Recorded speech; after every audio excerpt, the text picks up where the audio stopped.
In today's video, I'm going to teach you how to launch Windows Copilot if it is not available in your region. If you find this useful, consider subscribing and liking the video. So let's dive right into it. Windows Copilot is a super handy feature designed to enhance your Windows experience, offering simplified access to tools, information, and settings right from your desktop. However, it can be frustrating when this helpful tool isn't available in your region. But don't worry, we have some steps you can follow to get it up and running on your system. First off, it's essential to understand that sometimes features like Windows Copilot roll out gradually across different regions. This means not everyone gets immediate access, but with a few tweaks, you can often change your settings to access these features prematurely. Now, the first thing you want to do is open your settings. You can do this by clicking on the Start menu located at the bottom left corner of your screen and selecting the Settings gear icon.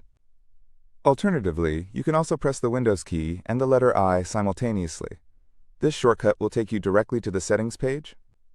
Once you're in the settings, you'll want to navigate to the Time and Language section. This is usually found on the left-hand sidebar. Click it and look for the Region subsection. This part is crucial because changing your region temporarily can sometimes grant you access to features available in other areas, including Windows Copilot.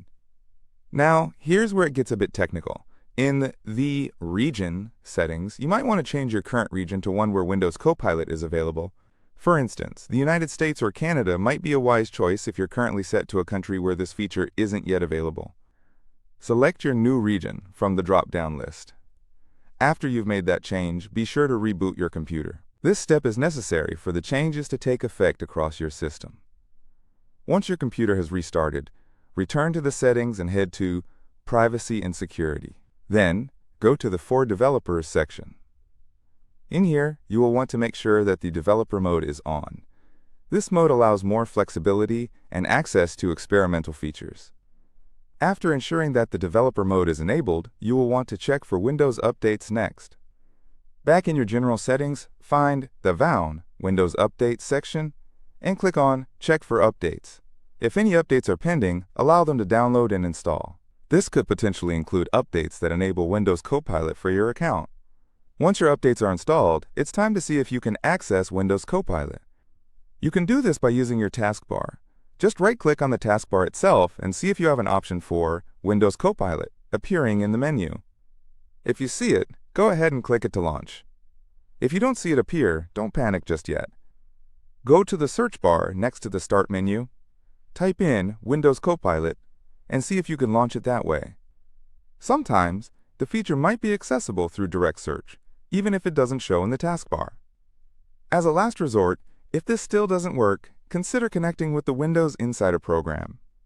By joining this program, you gain access to beta features that aren't yet widely available. However, keep in mind that beta features can sometimes be unstable, so make sure you're comfortable with that before deciding to proceed. And there you have it. If you follow these steps, you should be able to launch Windows Copilot, even if it's not currently available in your region. Thank you for watching, and don't forget to hit the subscribe button if you found this helpful. Happy computing, and I hope you enjoy your enhanced Windows experience.